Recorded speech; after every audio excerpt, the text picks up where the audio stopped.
Isso aconteceu há cerca de 6 anos. E ainda fico paranoica só de pensar nisso. Vou ser vaga nos detalhes porque até hoje ainda tenho medo. Tenho 23 anos agora, mas na época dessa história, eu tinha apenas 17 anos. Trabalhava como garçonete em um restaurante. Depois de um tempo, um novo cozinheiro foi contratado. Vamos chamá-lo de João. João parecia inofensivo no começo. Eu sempre fui muito simpática com todos, evitando ser rude, a menos que houvesse uma razão para isso. Todos no trabalho eram amigáveis e nós costumávamos brincar uns com os outros. Eventualmente, João se juntou às brincadeiras. Vale notar que eu nunca flertei ou demonstrei interesse romântico por ele.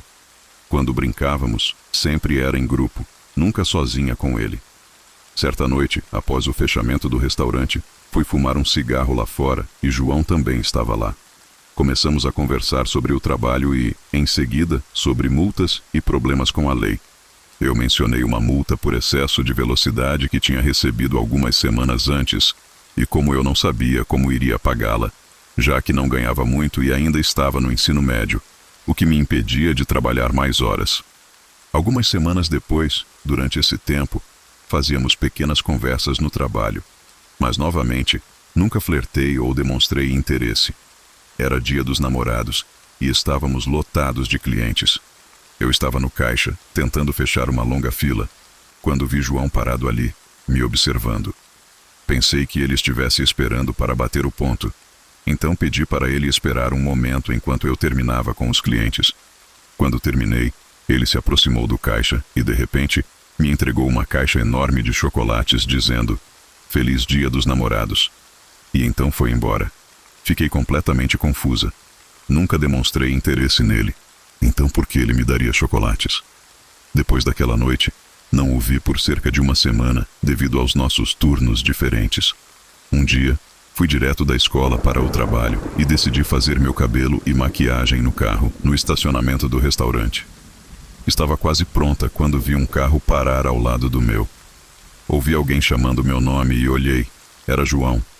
Ele parecia animado e me pediu para entrar no carro. Hesitante, entrei.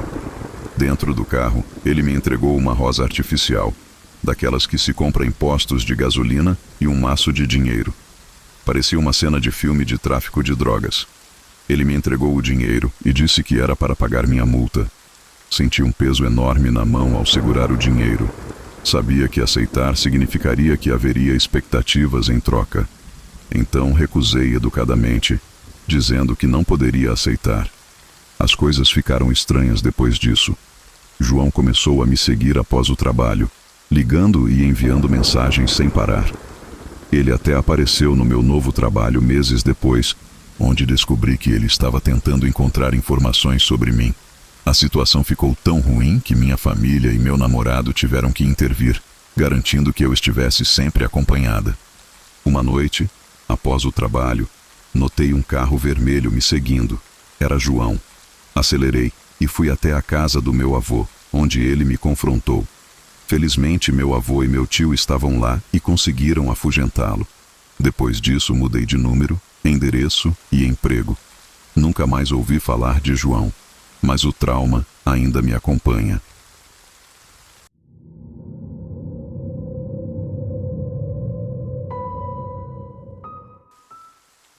Essa história aconteceu há cerca de 4 anos. Eu tinha 19 anos na época e trabalhava como garçonete em um restaurante. Era um trabalho difícil, mas eu gostava da interação com os clientes. No restaurante conheci um homem chamado Pedro. Ele era um cliente regular e parecia amigável. Sempre deixava boas gorjetas e me tratava com respeito. Certo dia, Pedro me convidou para sair. Eu estava solteira e pensei que ele parecia uma boa pessoa, então aceitei. Combinamos de nos encontrar em um café próximo ao restaurante onde eu trabalhava. Na noite do nosso encontro, cheguei ao café e vi Pedro já sentado em uma mesa. Ele sorriu e acenou para mim. Pedi um café e nos sentamos para conversar. No começo, a conversa foi agradável. Falamos sobre nossas vidas, trabalhos e interesses. Mas logo percebi que Pedro estava ficando cada vez mais insistente sobre certos tópicos, principalmente sobre minha vida pessoal e relacionamentos passados. Tentei mudar de assunto várias vezes, mas ele sempre voltava a falar sobre mim. Comecei a me sentir desconfortável, mas tentei ser educada. Depois de um tempo, ele sugeriu que fôssemos a um bar ali perto para continuar a conversa. Relutante, concordei, pensando que poderia ser uma boa oportunidade para relaxar um pouco. No bar, as coisas ficaram ainda mais estranhas. Pedro começou a beber muito rápido e ficou visivelmente alterado. Ele começou a fazer comentários inapropriados e a tocar meu braço de uma maneira que me fez sentir extremamente desconfortável. Pedi para irmos embora, dizendo que estava cansada e precisava voltar para casa. Quando saímos do bar, ele insistiu em me acompanhar até meu carro. Tentei recusar, mas ele insistiu. Quando chegamos ao meu carro, ele se aproximou demais e tentou me beijar à força. Empurrei-o e disse que não estava interessada. Ele ficou irritado e começou a gritar comigo, chamando-me de vários nomes ofensivos. Fiquei aterrorizada e consegui entrar no carro rapidamente, trancando as portas.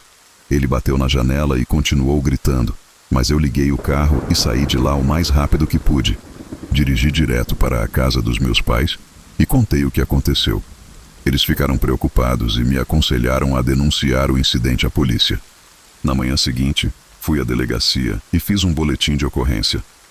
A polícia levou a sério e me aconselhou a evitar qualquer contato com Pedro. Nunca mais o vi no restaurante e soube mais tarde que ele foi proibido de frequentar o local após outros relatos de comportamento inadequado. Esse encontro me deixou traumatizada por um bom tempo. Fiquei mais cautelosa em aceitar convites de estranhos e passei a evitar lugares onde pudesse encontrá-lo novamente. Aprendi a ser mais cuidadosa com quem confio e a sempre estar atenta aos sinais de perigo.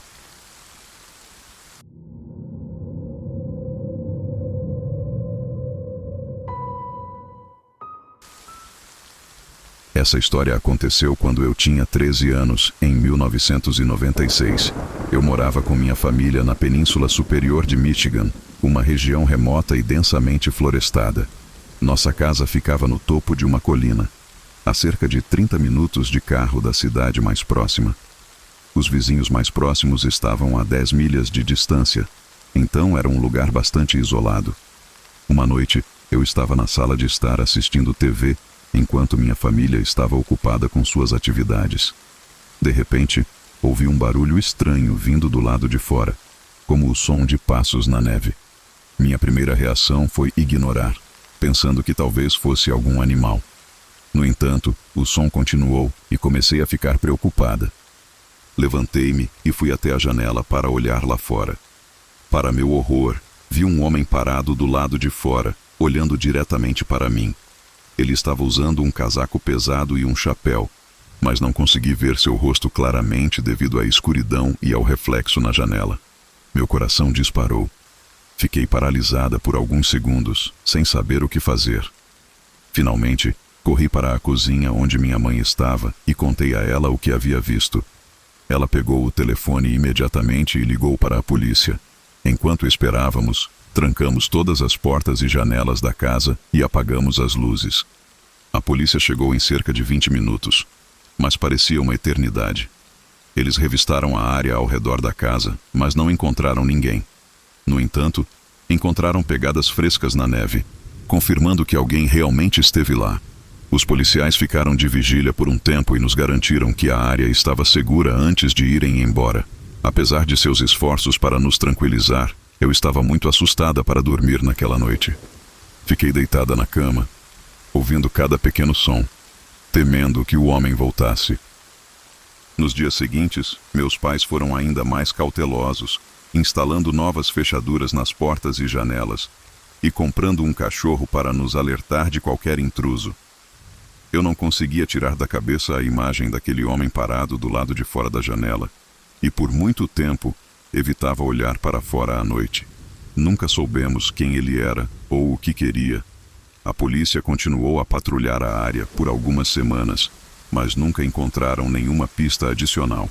Foi um incidente isolado, mas que me deixou marcada para sempre. Até hoje, me sinto desconfortável em lugares isolados e sempre fico alerta a qualquer sinal de perigo.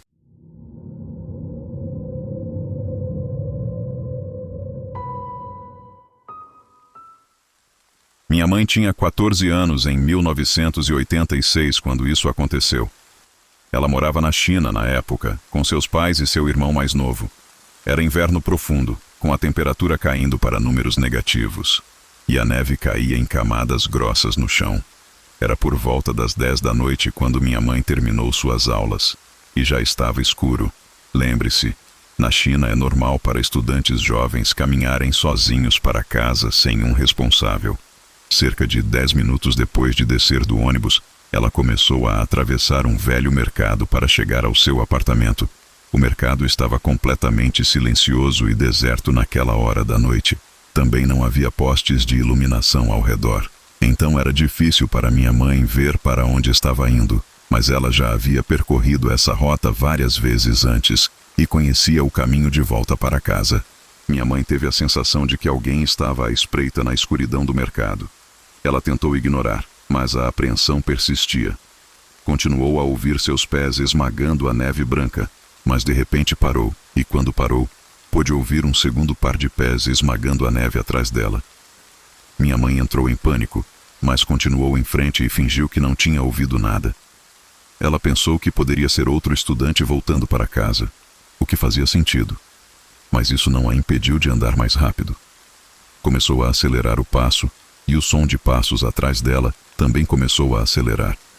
Minha mãe não conseguiu mais suportar o medo e começou a correr, mas a neve espessa dificultava a fuga rápida. Ela olhou rapidamente para trás e foi saudada pela silhueta de um homem alto a poucos metros de distância, se aproximando. O homem não parecia estar usando um casaco, apesar da temperatura congelante. A falta de postes de iluminação dificultava minha mãe distinguir mais detalhes, mas isso não foi o que a assustou mais. Ela foi perseguida até uma área iluminada por uma luz fraca montada na lateral de uma barraca de comerciante. Quando olhou para trás, viu que seu perseguidor estava carregando uma grande tábua na mão. Agora petrificada, continuou correndo e se recusou a olhar para trás novamente. De repente, viu a luz de um poste de iluminação que ficava em uma pequena rua. Por sorte, naquela noite, havia um jovem casal caminhando em sua direção. Com seu último suspiro de energia, minha mãe correu até eles e desabou. Ela estava histérica quando perguntaram o que estava acontecendo. Explicou a eles o que tinha acontecido, mas, nesse ponto, o estranho já havia desaparecido. O casal que ela encontrou morava no mesmo bloco de apartamentos que ela e conheciam seu pai. Eles a acompanharam até em casa e contaram ao meu avô onde a encontraram. Depois que o casal foi embora, minha mãe não conseguia parar de chorar de choque e medo. A partir de então, meu avô começou a encontrá-la na parada de ônibus e a acompanhava de volta para casa. Minha mãe nunca descobriu quem era o agressor e, felizmente, nunca teve outro encontro com ele.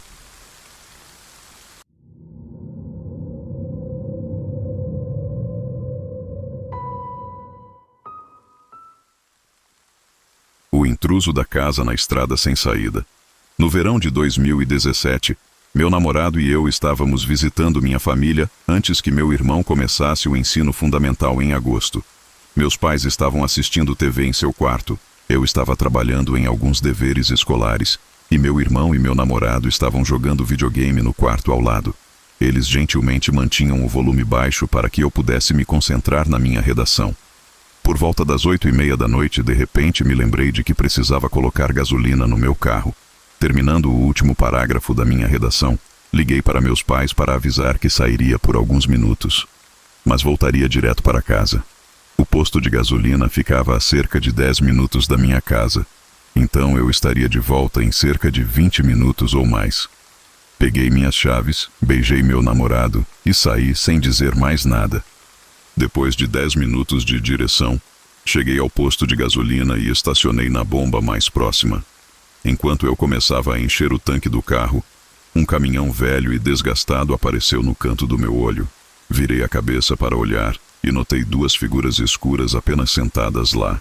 Eu não conseguia distinguir nenhuma característica específica, mas pareciam estar conversando enquanto verificavam o lugar.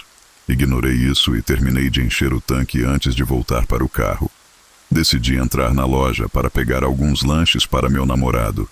Entrei na loja rapidamente e escolhi alguns itens.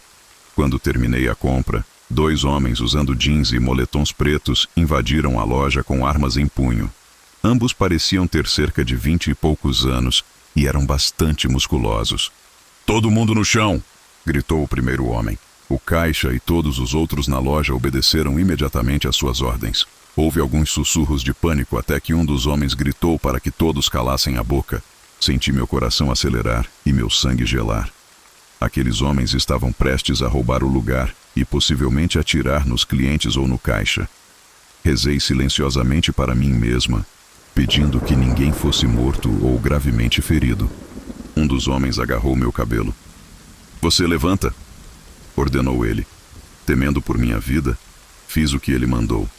Quase imediatamente, senti um braço envolver meu pulso e me segurar. Eu teria dado uma cotovelada nele, pisado em seu pé ou tentado socar seu rosto, mas estava tão paralisada de medo que não conseguia pensar ou fazer nada. A pior parte era que sentia a arma apontada para a parte de trás da minha cabeça. Tentei me contorcer para escapar do aperto do homem, mas ele apenas me segurou mais forte e sibilou: "Fique quieta, querida, e ninguém se machuca." O outro homem gritou para o caixa: "Entrega o dinheiro, ou você vai limpar os miolos dessa garota da parede."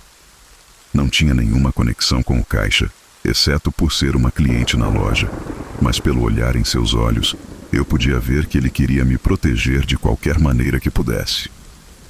Ele era um homem mais velho, possivelmente na casa dos 60, com óculos no rosto. Sabia que ele não tinha escolha a não ser cumprir as exigências dos ladrões. Ele destravou o caixa apressadamente.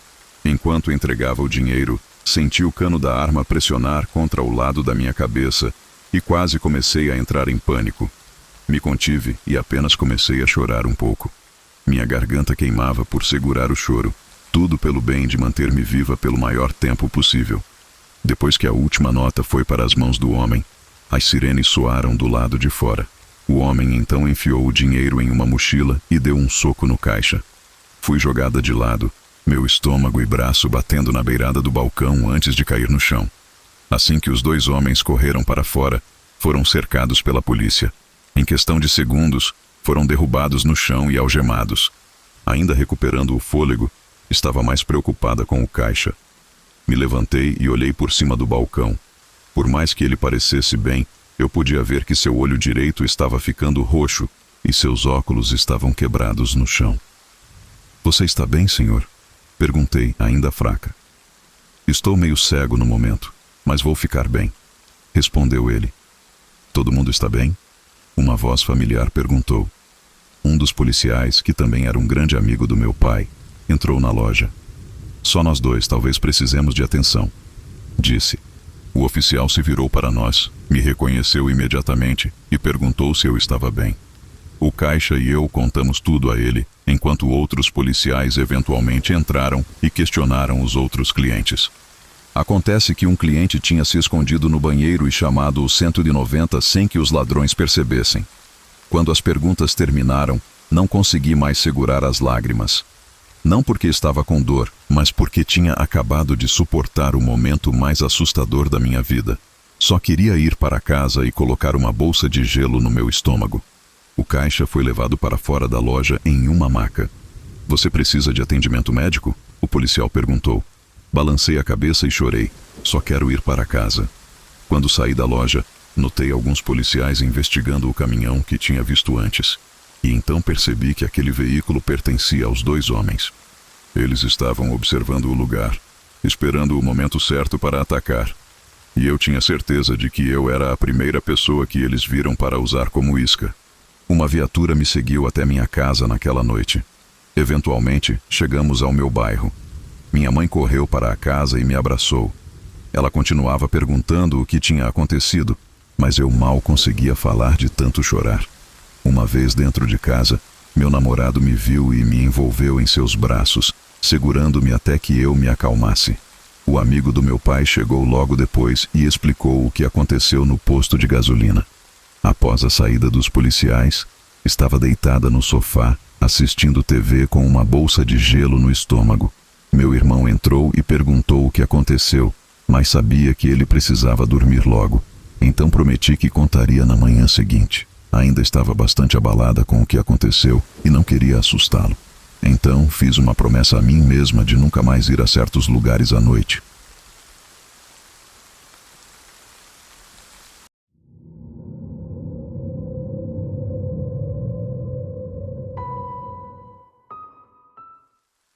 Isso aconteceu comigo há cerca de 4 anos. Agora tenho 23 anos, mas na época desta história eu tinha apenas 19. Eu estava acordada até tarde jogando videogame, como geralmente fazia nos fins de semana.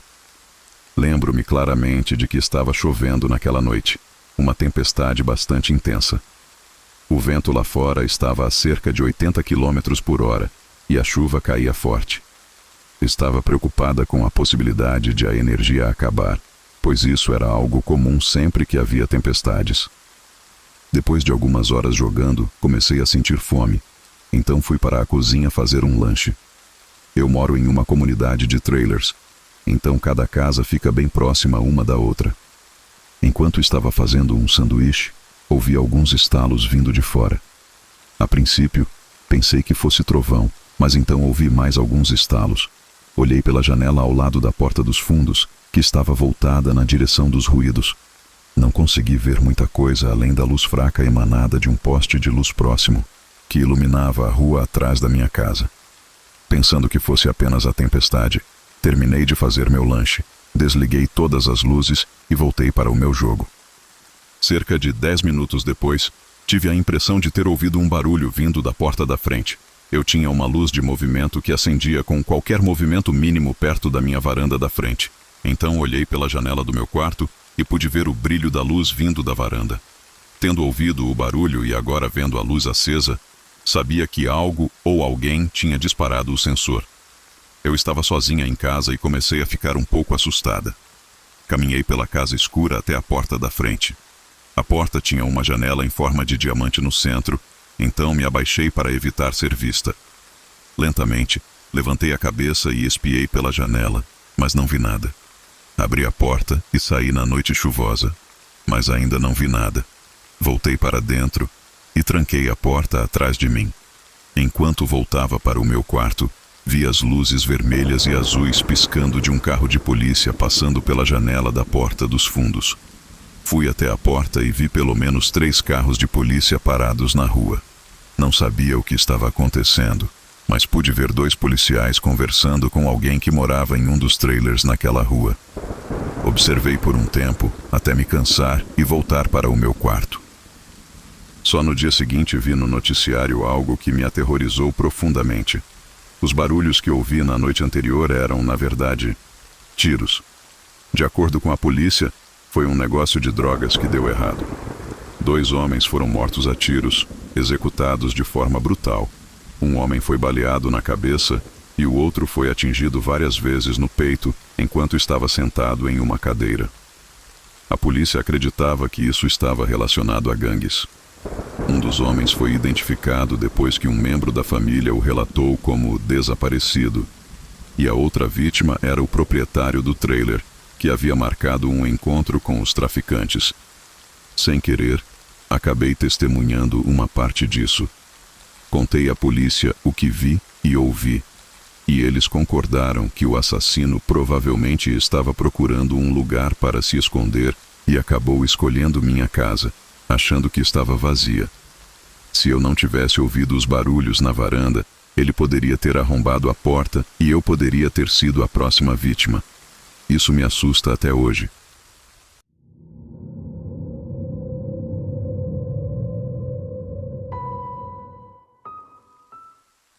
Isso aconteceu há 2 anos e ainda me deixa tensa só de pensar nisso.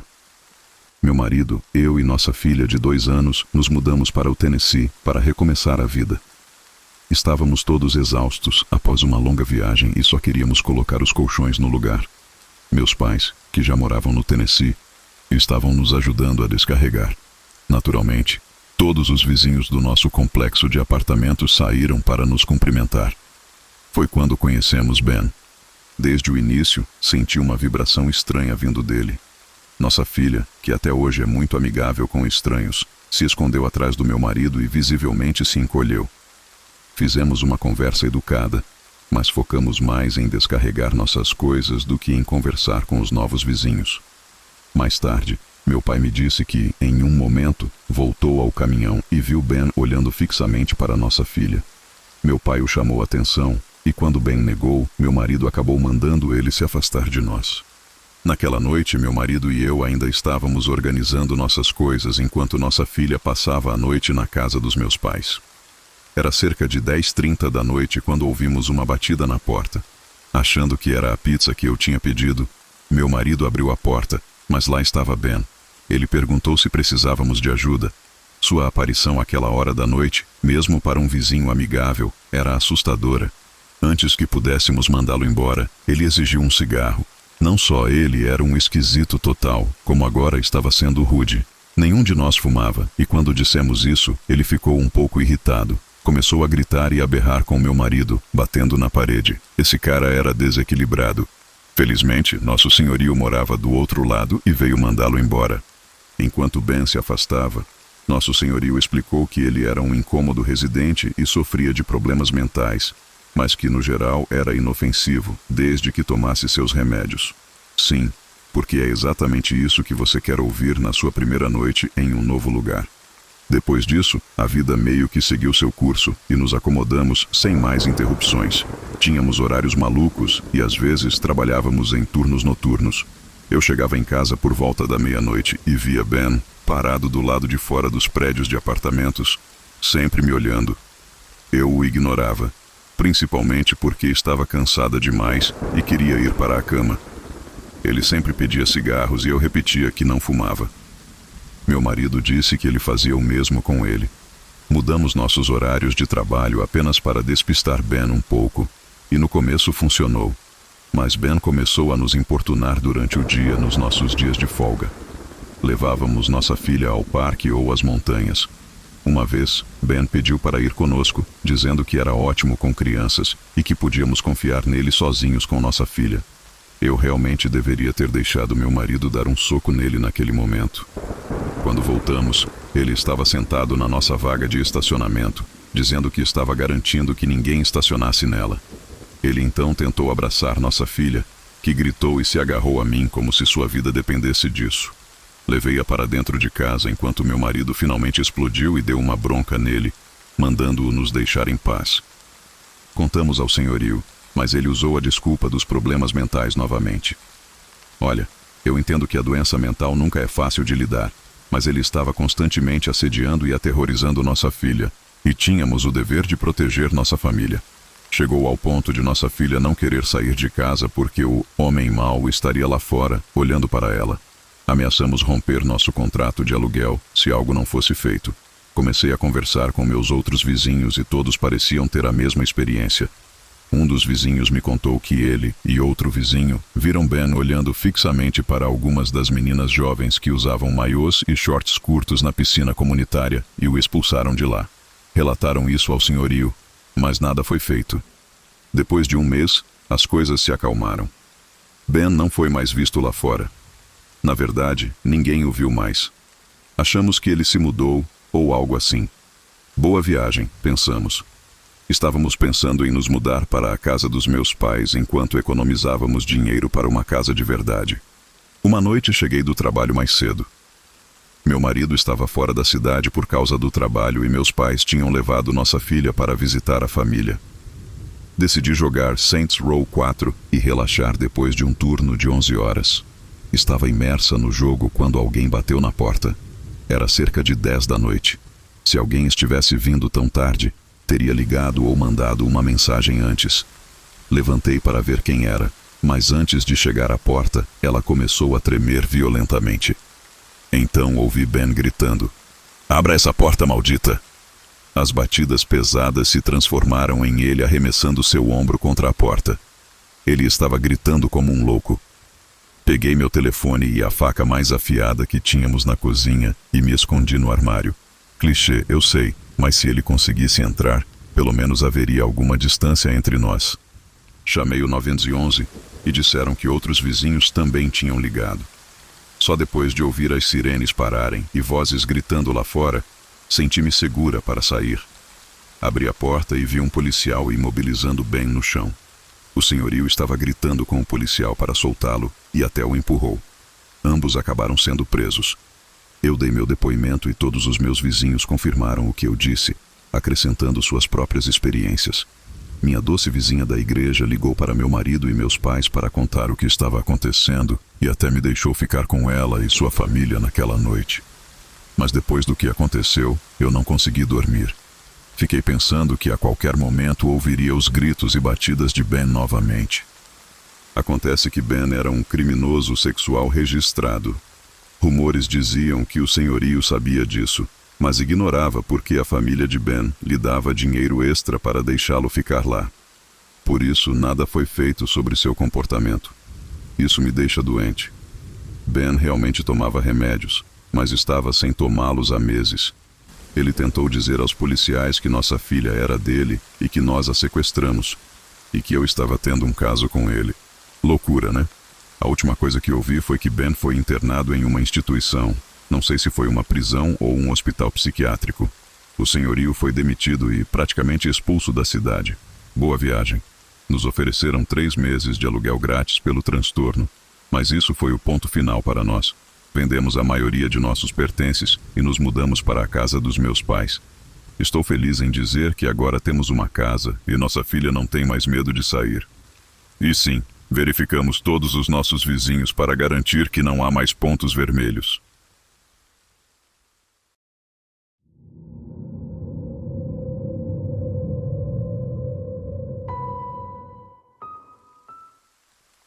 Minha mãe tinha 14 anos em 1986 quando isso aconteceu.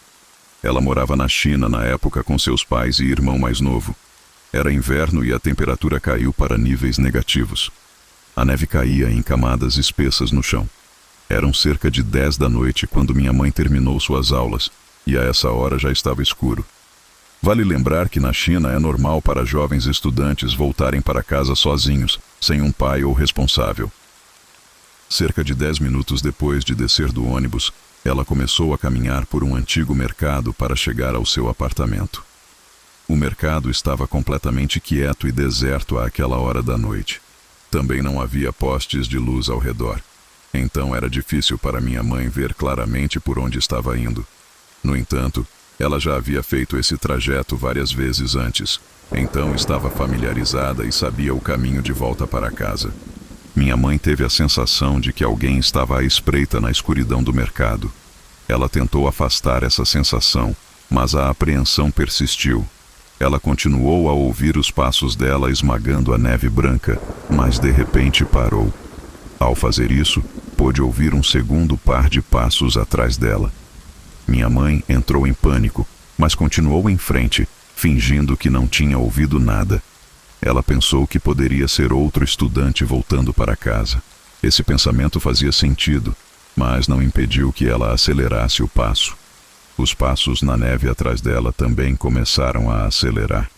Minha mãe não conseguiu mais suportar o medo e começou a correr, mas a neve espessa dificultava que ela fugisse rapidamente. Ela olhou rapidamente para trás e viu a silhueta de um homem alto a poucos metros de distância, se aproximando. O homem não parecia estar usando um casaco, apesar da temperatura congelante. A falta de postes de luz dificultava que minha mãe distinguisse mais detalhes. No entanto, isso não foi o que mais assustou minha mãe. Ela acabou sendo perseguida até uma área iluminada por uma luz fraca montada na lateral de uma barraca de mercador. Quando olhou para trás, conseguiu ver que o perseguidor estava carregando uma grande tábua nas mãos. Agora petrificada, ela continuou a correr e se recusou a olhar para trás novamente. De repente, ela viu a luz de um poste de luz que estava situado em uma pequena rua. Felizmente, naquela noite havia um casal jovem caminhando em sua direção. Com sua última gota de energia, minha mãe correu até eles e desabou. Minha mãe estava em estado de histeria quando perguntaram o que estava acontecendo. Ela explicou o ocorrido, mas a essa altura o estranho havia desaparecido. O casal que ela encontrou morava no mesmo bloco de apartamentos que ela e conheciam seu pai. Eles a acompanharam até em casa e contaram ao meu avô onde a encontraram. Depois que o casal foi embora, minha mãe não conseguia parar de chorar de medo e choque. A partir de então, Meu avô ia encontrá-la no ponto de ônibus e eles caminhavam juntos para casa. Minha mãe nunca descobriu quem era o agressor e, felizmente, nunca teve outro encontro com ele.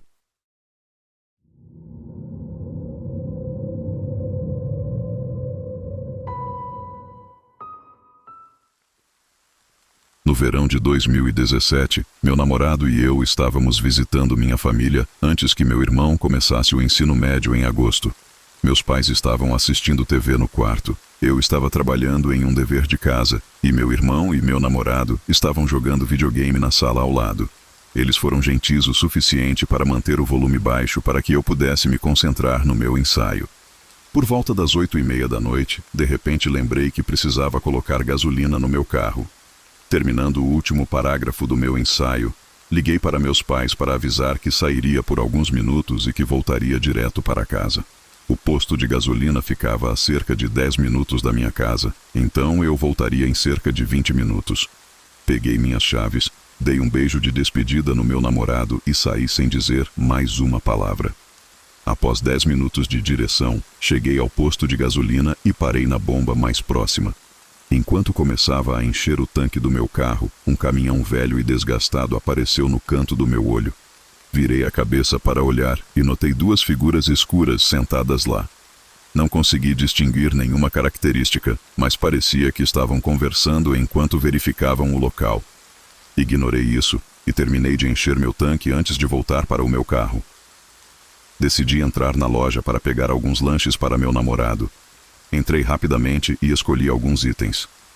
Assim que terminei de fazer minha compra, 2 homens usando jeans e moletom com capuz preto entraram na loja, com armas em punho. Ambos pareciam ter cerca de 20 e poucos anos e eram bastante fortes. Todo mundo no chão. O primeiro homem gritou. O caixa e todos os outros na loja obedeceram imediatamente às suas ordens. Houve alguns sussurros apavorados, até que um dos homens gritou para que calassem a boca.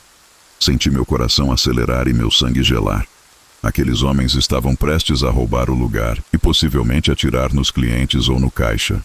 Rezei silenciosamente para que ninguém fosse morto ou gravemente ferido. Um dos homens agarrou meu cabelo. Você, levante-se, ele ordenou. Temendo por minha vida, obedeci.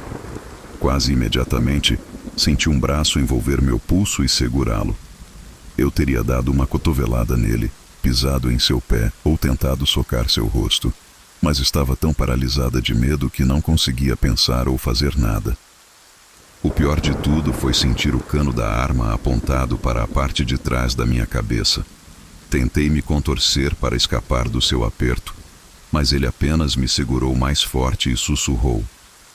Fique parada, querida, e ninguém se machuca. O outro homem gritou para o caixa. Entregue o dinheiro, ou você vai ter que limpar os miolos dessa vadia da parede.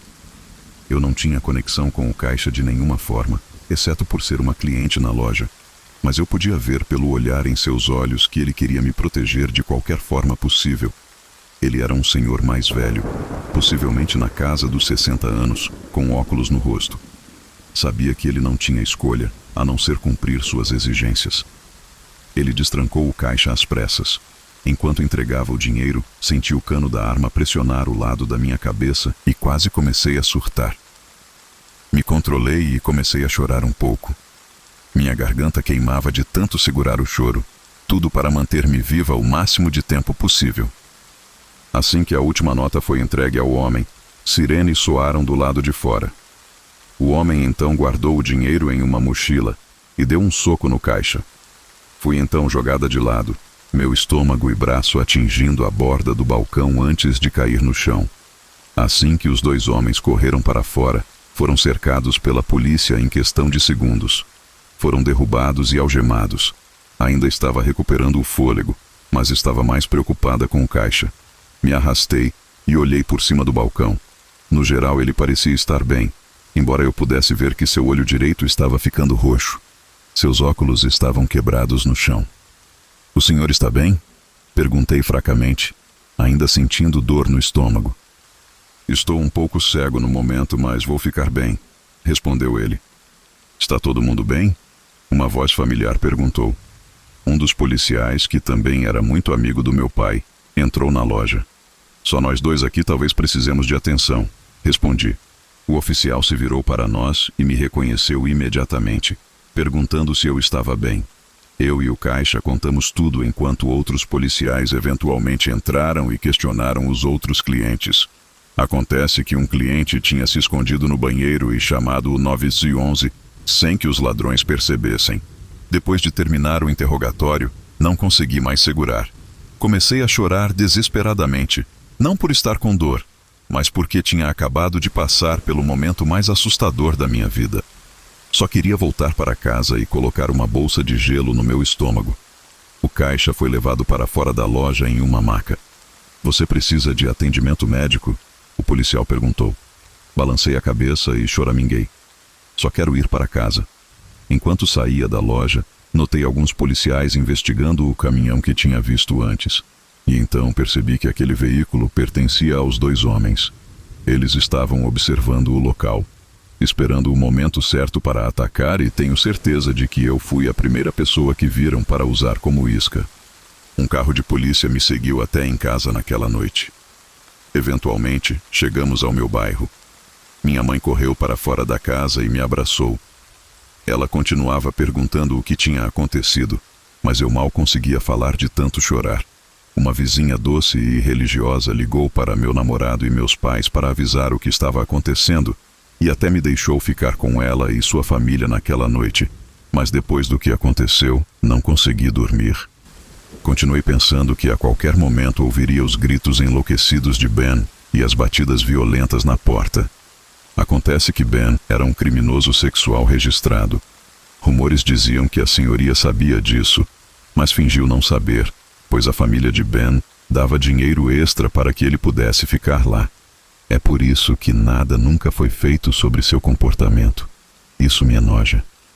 Ben realmente tomava remédios, mas não estava tomando nos últimos meses. Ele tentou dizer aos policiais que minha filha era dele e que nós a sequestramos, e que eu estava tendo um caso com ele. Loucura, né? A última coisa que ouvi foi que Ben foi colocado em uma instituição. Não sei se foi uma prisão ou um hospital psiquiátrico. A senhoria foi demitida e praticamente expulsa da cidade. Boa viagem. Nos ofereceram 3 meses de aluguel gratuito pelo transtorno, mas isso foi a gota d'água para nós. Vendemos a maioria dos nossos pertences e nos mudamos para a casa dos meus pais. Estou feliz em dizer que agora temos uma casa e minha filha não tem medo de sair de casa. E sim, verificamos todos os nossos vizinhos no registro de criminosos sexuais.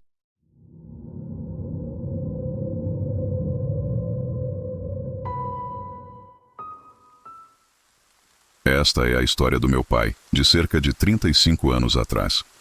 Vou contá-la a partir da perspectiva dele, exatamente como ele me contou. Eu cresci nos arredores de Portland, Oregon, e quando era mais jovem, meus amigos e eu íamos acampar com bastante frequência, pois era algo que podíamos fazer para beber e nos divertir, mesmo sendo menores de idade. Quando eu tinha por volta de 18 anos, meus amigos e eu decidimos, em um fim de semana, acampar perto de um lago chamado Small Fry. Não ficava muito longe de Portland, mas longe o suficiente para nos sentirmos afastados da cidade. Foi um plano de última hora. Então, não levamos muita coisa além de alguns cobertores e uma caixa de cerveja que meu irmão mais velho comprou para nós.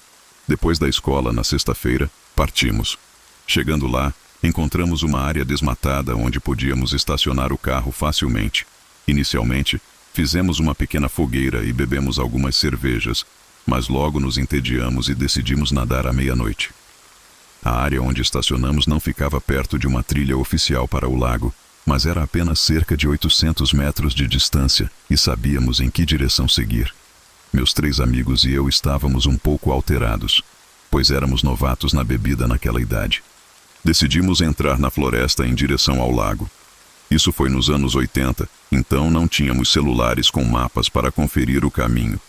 Caminhamos pela floresta, certos de que estávamos indo na direção correta. Acho que se passaram cerca de 15 minutos desde que deixamos o acampamento, quando de repente o ar ao nosso redor mudou. Era uma noite quente, quase verão, e devia estar por volta de 21 graus. Mas à medida que continuávamos andando, parecia ficar cada vez mais frio. De repente, senti todos os pelos do meu corpo se arrepiarem e nós 4 rapidamente nos viramos e corremos de volta para o acampamento. Não dissemos uma palavra, nem sequer murmuramos um ao outro sobre voltar. Nunca corri tão rápido na minha vida. Por pior que pareça, meu pensamento naquele momento era que eu não podia ser o mais lento, pois não queria que minha vida terminasse naquela noite. Não sei explicar o porquê, mas naquele exato momento todos estávamos em modo de luta ou fuga e decidimos correr para salvar nossas vidas. Lembro-me de sentir como se houvesse uma presença atrás de mim, não uma pessoa, mas algo que queria nos fazer mal. Corremos de volta para o carro, destrancamos rapidamente e todos entramos e dirigimos direto para casa. Deixamos a fogueira queimando no acampamento e todas as roupas e cobertores que trouxemos ficaram lá. A viagem de carro até em casa foi completamente silenciosa. Voltamos para minha casa, meus amigos entraram em seus carros e foram embora, e nunca mais falamos sobre aquela noite. Algumas semanas depois, finalmente era verão. Minha família fazia viagens anuais de acampamento com algumas outras famílias próximas a nós. Uma noite, um grupo de cerca de 20 de nós estava sentado ao redor da fogueira contando histórias e falando sobre a vida em geral. Alguém de uma das outras famílias mencionou uma história estranha de uma trilha de caminhada que eles tinham experimentado recentemente. Ele explicou que ele e sua esposa, junto com alguns amigos, decidiram fazer uma caminhada em um sábado. Quando chegaram, ficaram surpresos ao ver que não havia mais ninguém lá. Era um lugar conhecido para caminhadas, então imaginaram que estaria bastante movimentado em um sábado. O grupo subiu a trilha e logo chegaram ao topo de um penhasco que dava vista para um lago. Quando chegaram ao topo, ele sentiu como se não pudesse falar. O grupo rapidamente se virou e começou a descer a trilha, andando muito mais rápido do que o normal. Eles não conversaram, todos simplesmente decidiram que não queriam ficar, nem mesmo para apreciar a vista. Eles trouxeram lanches e todos falaram sobre tirar algumas fotos também. Em vez disso, apressaram-se pela trilha, sem falar uns com os outros. Todos tiveram essa sensação de que precisavam sair de lá. Nenhum deles falou sobre isso no caminho de volta, e ninguém mencionou isso desde então. Perguntei onde essa caminhada aconteceu, sem mencionar que tive uma experiência semelhante. O homem disse que tudo aconteceu no lago Small Fry. Isso honestamente me assustou, pois eu tinha acabado de ter a mesma experiência. Não quis dizer nada, pois meus pais estavam visivelmente preocupados, e eu não queria que eles tentassem me dizer que eu não podia acampar naquela área novamente. Esta pode não ser a história mais assustadora, mas estou curioso para saber se alguém mais já esteve nessa área e teve uma experiência semelhante. Quando falei com esse homem e sua esposa, ambos disseram que tiveram a sensação de que estavam vivendo os últimos segundos de suas vidas. O homem disse que começou a ver sua vida passando diante de seus olhos enquanto descia a colina apressadamente. Não sei o que está acontecendo naquele lago e o que nos fez sentir dessa maneira, mas há definitivamente algo estranho naquele lugar. Nunca acreditei no sobrenatural, mas depois disso, sinto que essa é a única explicação. Tudo o que sei é que nunca voltarei lá novamente.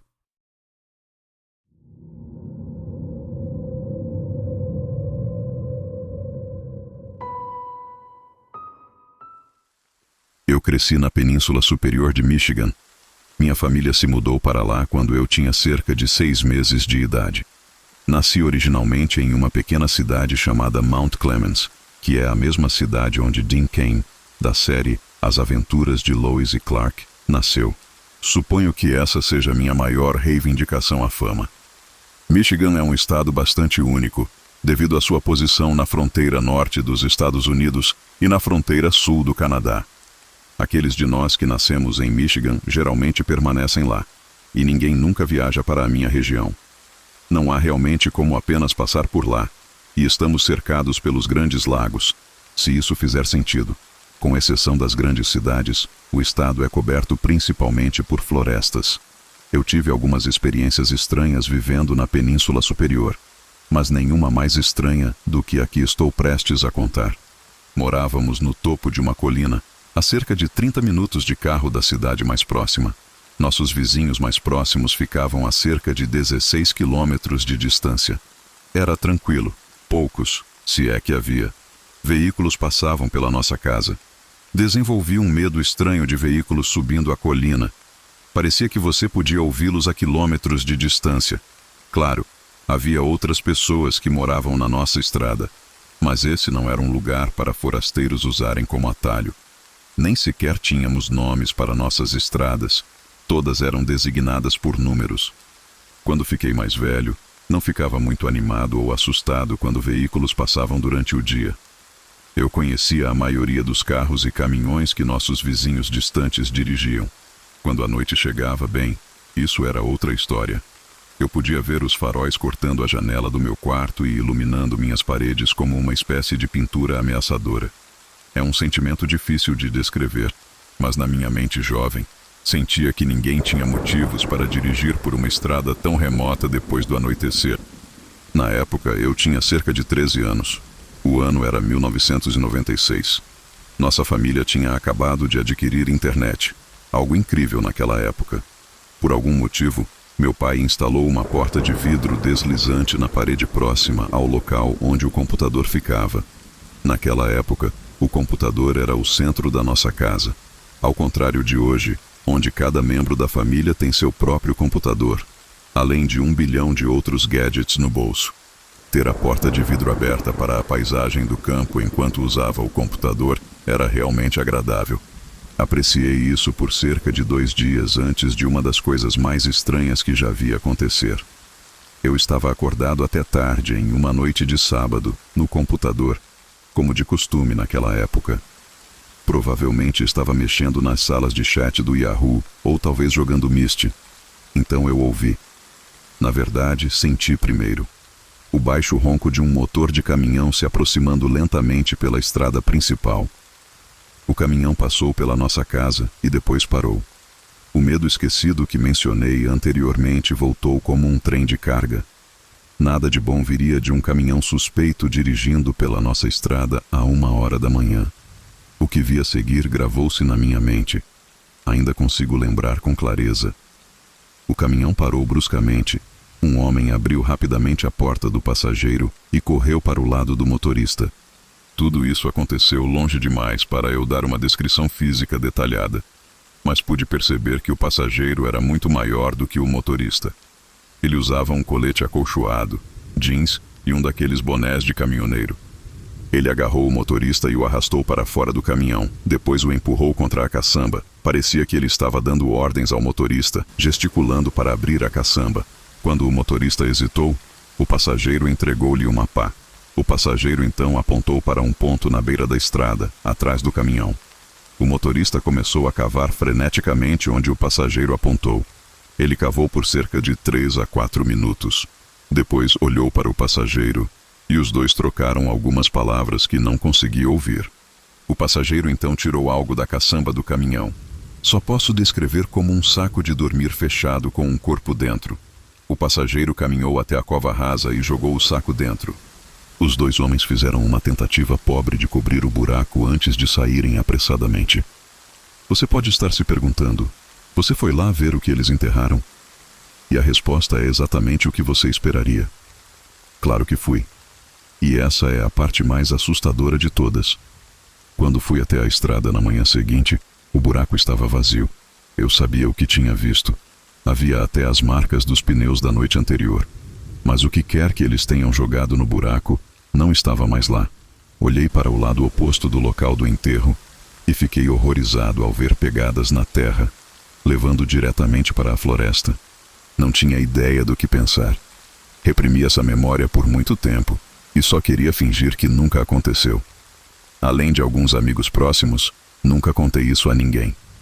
Acredito que aquele saco que eles jogaram no chão tinha alguém dentro e eles pensaram que a pessoa estava morta.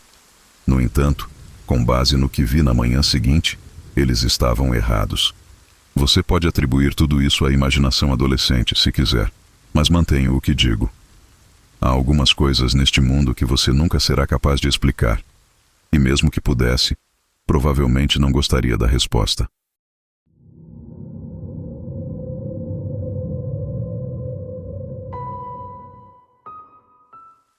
Meu pai possuía uma pequena casa por um breve período de tempo. Esta casa, em particular, não era uma em que ele vivia. Ele comprou o lugar para reformar e revendê-lo com lucro. Esta casa ficava em uma rua sem saída na floresta. Era um local muito privado, mas a estrada tinha um histórico de pessoas abandonando coisas e veículos roubados. Havia apenas 2 casas na rua. Esta casa era frequentemente usada por andarilhos. Um vizinho nos contou que foi uma casa de drogas por muito tempo. Alguns meses depois de meu pai comprar a casa, ele me ligou para perguntar se eu poderia encontrá-lo lá, para ajudá-lo a descarregar alguns materiais. Cheguei cerca de 10 minutos antes dele. Notei que havia um carro na frente da casa. Decidi investigar para ver se havia alguém no carro. O carro tinha uma placa e vi roupas empilhadas no banco de trás. Enquanto caminhava ao redor do carro, comecei a ter a sensação desconfortável de que não estava sozinho. Então ouvi alguém se movendo na floresta perto da casa. Fiquei na beira da floresta por vários minutos, observando e esperando. Meu pai chegou alguns minutos depois com seu trailer. Ele saiu do caminhão e foi até o carro. Contei a ele que tinha a sensação de que o dono do carro ainda estava por perto e que tinha ouvido alguém caminhando na floresta antes de ele chegar. Ele olhou para o carro, assim como eu, e então decidimos caminhar pela floresta para ver se encontrávamos alguém. Enquanto caminhávamos, tive a sensação de que estávamos sendo observados por alguém. Lembro-me de dizer ao meu pai como seria assustador se realmente encontrássemos um corpo. Ele disse que tinha a mesma sensação estranha de que não estávamos sozinhos. O caminho onde estávamos chegou a um beco sem saída, então voltamos. O carro ainda estava lá quando retornamos. Decidimos ligar para a polícia para relatar o carro abandonado. Depois de desligar o telefone com a polícia, entramos na casa para verificar algumas coisas e ficamos lá dentro por apenas alguns minutos. Quando saímos, notamos que o carro tinha ido embora. Alguém tinha que estar nos observando enquanto investigávamos e decidiu ir embora imediatamente quando entramos. A polícia nunca apareceu naquela noite e eventualmente fomos embora. Várias semanas depois, um corpo foi encontrado na floresta perto da casa. A pessoa que encontrou o corpo foi uma mulher que estava fazendo trilha na área. Havia um vizinho que contou a ela sobre o corpo antes de ela encontrá-lo, mas o vizinho tinha a reputação de ser um bêbado mentalmente instável e ninguém o levava a sério. Esse era o boato de qualquer forma. Depois que o corpo foi encontrado, a polícia veio fazer um relatório. Um dos detetives tomou uma declaração do meu pai. Meu pai disse que o detetive agiu de forma estranha e desinteressada. Eu me recuso a acreditar que foi apenas uma coincidência termos visto um carro estacionado naquela área, não muito antes de o corpo ser descoberto. Pelo que meu pai sabe, eles nunca seguiram adiante com o vizinho. Após o corpo ser encontrado, ele teve uma conversa com ele meses depois disso acontecer, pouco antes de vender a casa. A história fica ainda mais estranha. A trilheira que encontrou o cadáver afirmou que parecia que ele não estava ali há muito tempo, o que significava que não estava em decomposição avançada. Ela também notou que a cabeça e as mãos haviam sido removidas. A polícia mais tarde relatou que o corpo estava ali há anos. Algo me diz que isso não é verdade.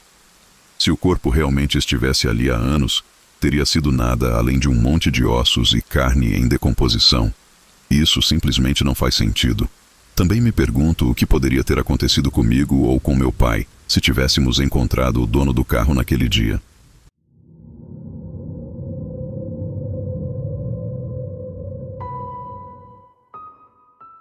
Primeiro, deixe-me contextualizar para facilitar o fluxo da história. Isso aconteceu há quase 19 anos. Eu tinha quase 13 anos e estava sendo criada pelos meus avós. Vivíamos em uma pequena cidade turística na Flórida. Eles tiveram problemas com suas 2 filhas quando adultas, minha mãe sendo a mais velha, e queriam fazer tudo o que podiam para garantir que eu não acabasse do mesmo jeito. Uma espécie de recomeço, por assim dizer. Então, não é preciso dizer que eles eram muito rigorosos. Minha tia e eu éramos muito próximas. Ela entendia como era ser criada embaixo de uma cúpula de vidro, metaforicamente falando. Meus avós a criaram também, afinal. Sendo que ela era minha única tia, Ela sempre se certificava de passarmos tempo juntas e era sempre super legal. Eu ficava na casa dela aos sábados à noite, íamos ao cais e ela me deixava sair com meu namorado da escola, que sempre encontrava maneiras de chegar onde eu estava. Meus avós não faziam ideia dessas atividades, claro. Eu estava apenas passando um tempo de qualidade com minha tia, dando-lhes uma folga. E sempre era bom ter uma figura feminina mais jovem por perto, já que minha mãe nunca estava presente.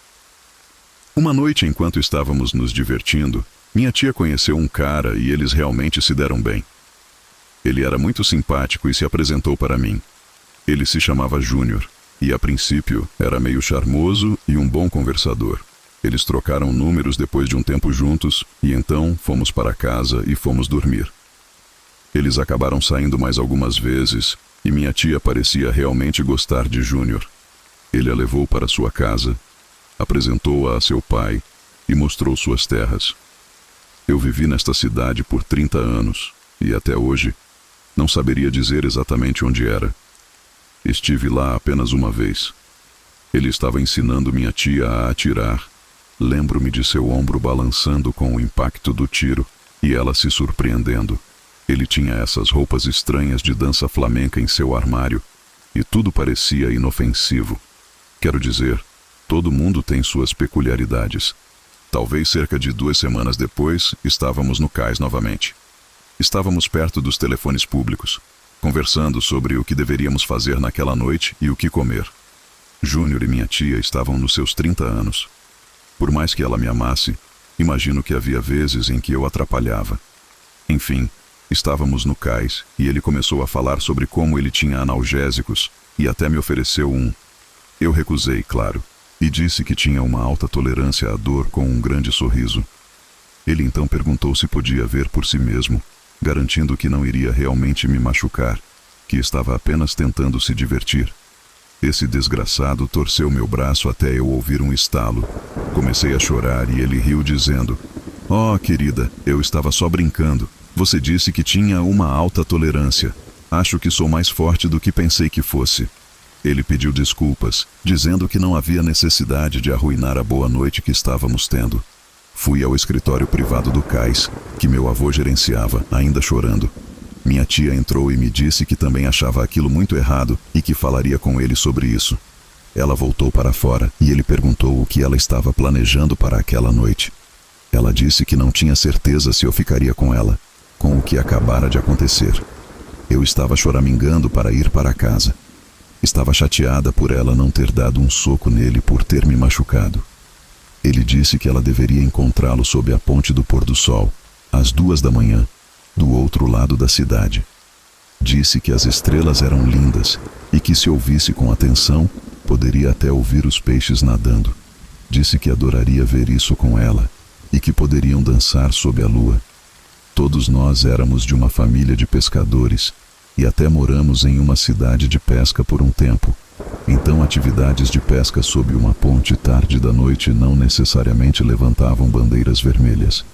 Se estivesse escuro e tarde, outras pessoas não estariam lá ocupando todos os peixes. Ela disse que talvez e então fomos embora. Decidi passar a noite afinal, mas também convencia a pegar meu namorado, Charlie. Ela ligou para Júnior quando chegou em casa, antes de fazermos nosso arranjo sobre Charlie, e disse que iria, mas que eu estaria com ela. Ele resmungou: "Tudo bem, acho que ela pode vir também. Talvez ela se canse e acabe dormindo no carro." Cerca de 1 hora depois de ligar para Júnior, minha tia se sentou comigo e me abraçou, pedindo desculpas pelo que aconteceu com meu braço. Minha tia era uma mulher incrível, e eu a amava muito.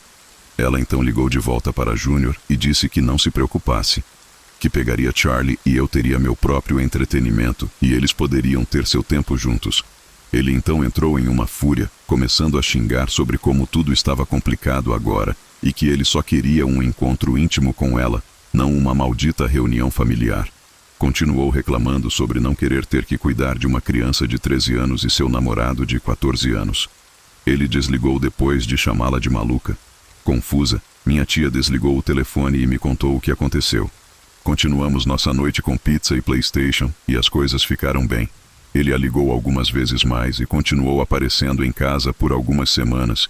mas minha tia não queria mais nada com ele. Depois de um tempo, ele desapareceu de nossas vidas. Todo o caso durou apenas um mês, se tanto.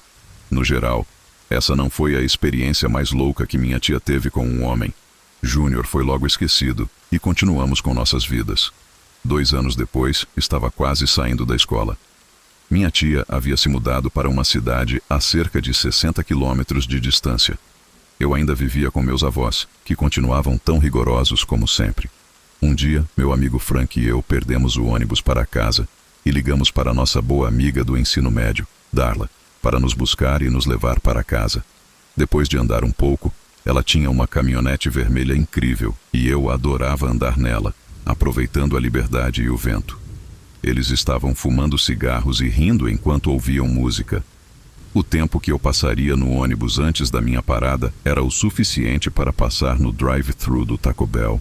Andamos um pouco antes de voltar para minha vizinhança. Frank morava logo abaixo da minha rua. Nos divertimos muito naquele dia. Ela me deixou primeiro e meus avós saíram imediatamente. Estavam muito confusos ao ver um veículo desconhecido e ainda mais quando viram que eu saí dele. Depois de explicar que perdi o ônibus e que ela era uma amiga mais velha, meus avós agradeceram por me levar para casa. Essa foi a última vez que vi minha amiga. Ela não apareceu para trabalhar nos próximos 5 dias. Assumi que ela havia fugido. Os pais de Darla estavam passando por um divórcio muito desagradável. Meu pai tinha uma nova namorada e a mãe estava muito amargurada com isso, com razão. Era embaraçoso para todas as crianças. A caminhonete dela não foi deixada para trás. Achei que ela tinha se cansado de seus pais agindo como bebês e fugido. Sentia falta dela, mas ela estava em outro nível de liberdade. 16 anos é uma vida completamente diferente de 14. Desejei-lhe bem e talvez estivesse um pouco invejosa por ela ter saído daquela cidade enquanto eu ainda estava lá. Não ouvi nada sobre ela por 2 semanas quando, por volta das 9 horas da noite, meus avós receberam um telefonema e ligaram à TV. O corpo de Darla foi encontrado na floresta. Ela havia sido estrangulada até a morte e simplesmente deixada lá. Não sei nem por quanto tempo. Fiquei devastada. A última experiência que tive com ela foi tão alegre, mas agora estava sobrecarregada de tristeza e horrorizada com o que aconteceu. Ela era tão jovem, mal mais velha que eu. Ela estava prestes a completar 17 anos. Foi um momento muito triste para nossa cidade. A boa e má notícia é que pegaram o cara que fez isso. Ele confessou após surgirem evidências incriminadoras e, durante o interrogatório, também confessou o assassinato de sua namorada, que estava desaparecida há 8 anos. Aparentemente, ele também assassinou o pai, encenando sua morte para parecer um suicídio por enforcamento. Quando mostraram sua foto na tela e disseram seu nome, juro que quase desmaiei. Lá estava, claro como o dia, na tela, me encarando, uma foto de Júnior. Não posso nem imaginar o que teria acontecido se tivéssemos ido à ponte com ele naquela noite. O canal Investigation Discovery fez uma matéria sobre isso alguns anos atrás. Fiquei chocada ao ver isso na TV. As memórias voltaram com força e decidi escrevê-las todas. Tenho uma nova apreciação pela vida agora que sou velha o suficiente para entender o quão perto estive de ser uma vítima de assassinato. Minha tia viveu para fazer novas memórias incríveis comigo. Agora tenho uma vida ótima com meu marido e 3 filhos. Algo que provavelmente nunca teria acontecido se as coisas tivessem sido diferentes naquela noite.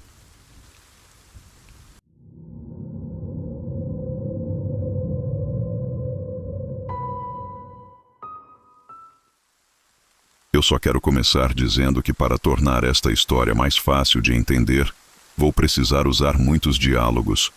Obviamente isso não foi gravado, então essas não são as palavras exatas de ninguém envolvido nesta experiência. Estou apenas tentando contar da melhor maneira possível e acho que vai beneficiar tanto a mim quanto a você se eu usar muitas citações. Apenas tenha em mente que a maior parte disso é parafraseada. Esta será longa. Então vamos começar.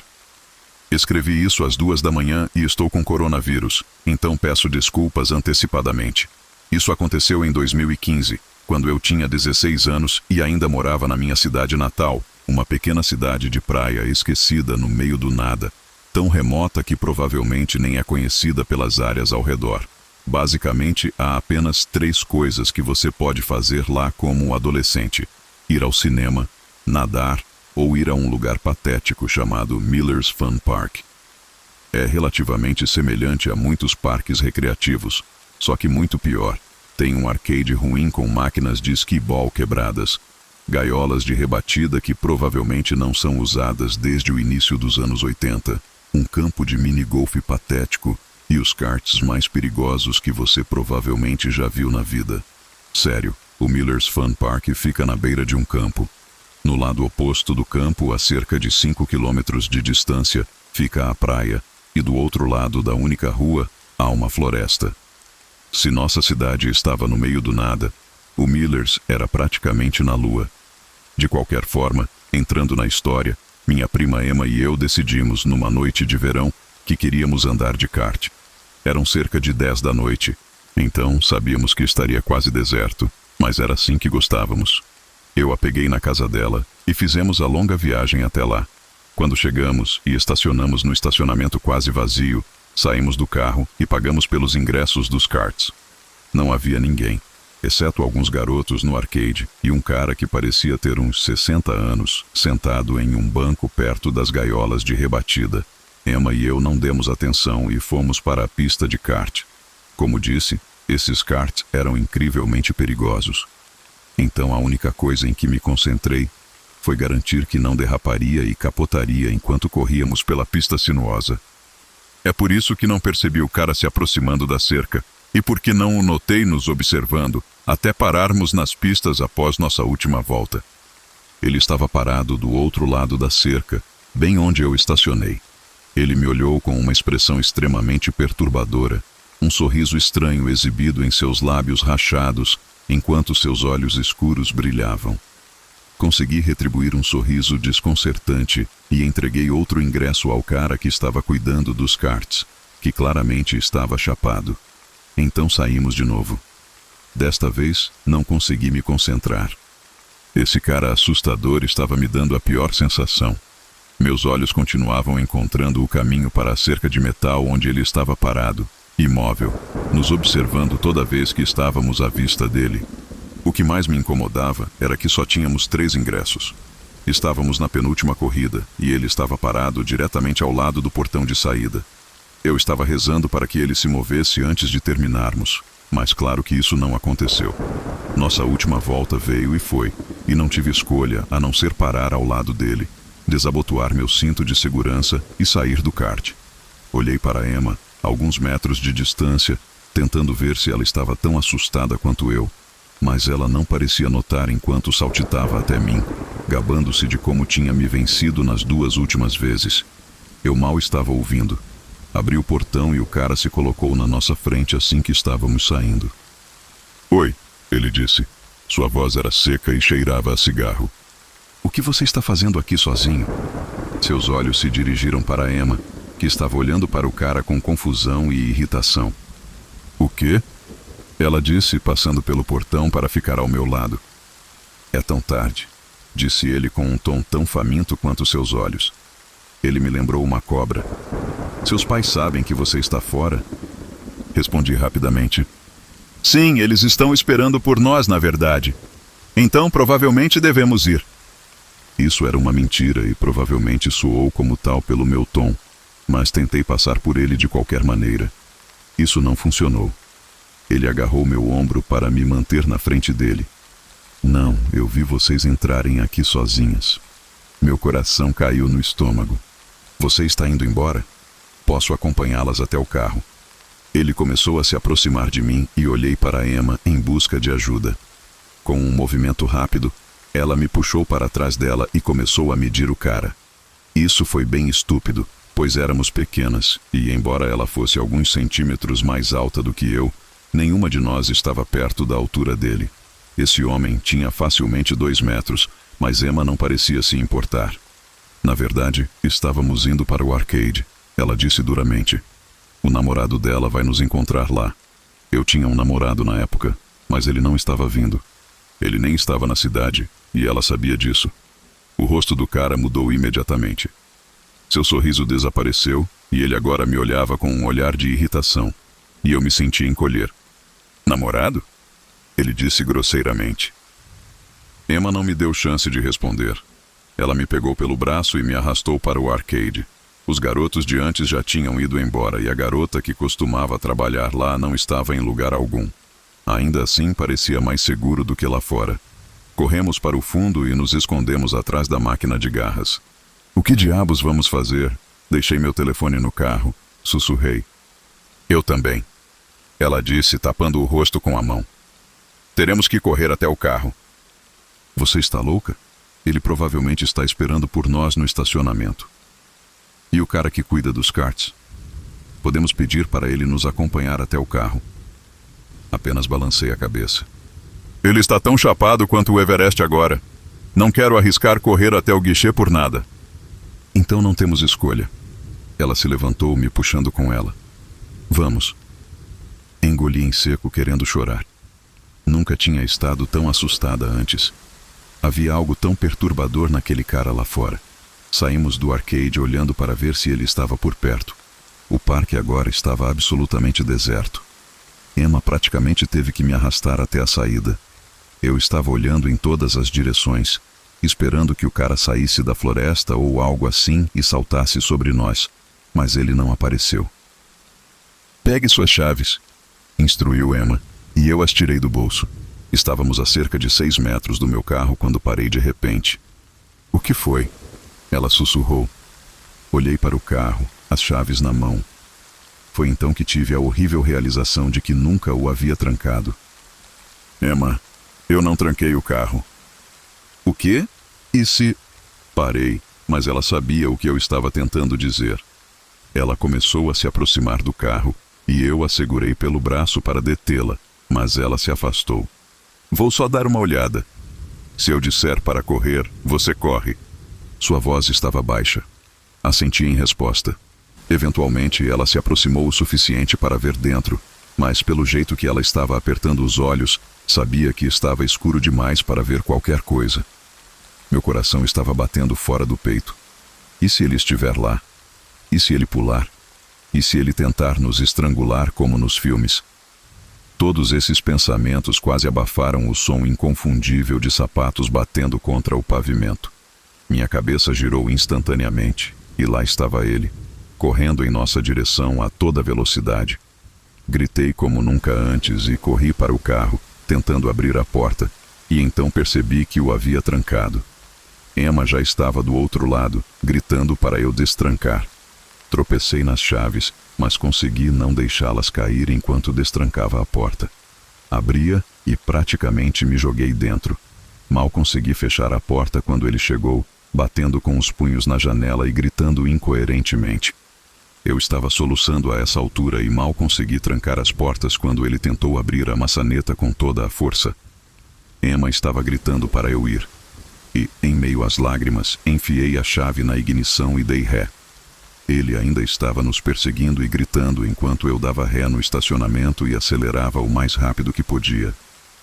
Eu estava dirigindo como se ainda estivesse em um kart, mas não me importava.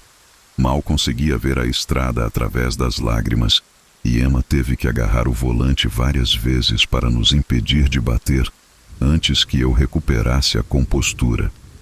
Dirigimos a pelo menos 60 quilômetros acima do limite de velocidade, o caminho todo até minha casa. Não contamos aos nossos pais sobre o que aconteceu e, olhando para trás, gostaria de ter contado, porque obviamente havia algo errado com aquele cara, mas estávamos com medo do que eles poderiam dizer ou fazer. Acho que achamos que eles nos culpariam de alguma forma. Então ficou um segredo entre mim e Emma. É algo que nem falamos até meses após o encontro horrível. É seguro dizer que nunca mais voltamos ao Miller's Fun Park. Se eu tenho alguma palavra final, é que peço a todos que tenham muito cuidado ao sair à noite. Isso foi algo muito traumático para mim, e algo que nunca é discutido em minha casa. Eu estava conversando com minha mãe sobre isso na outra noite, e ela ainda não disse muito.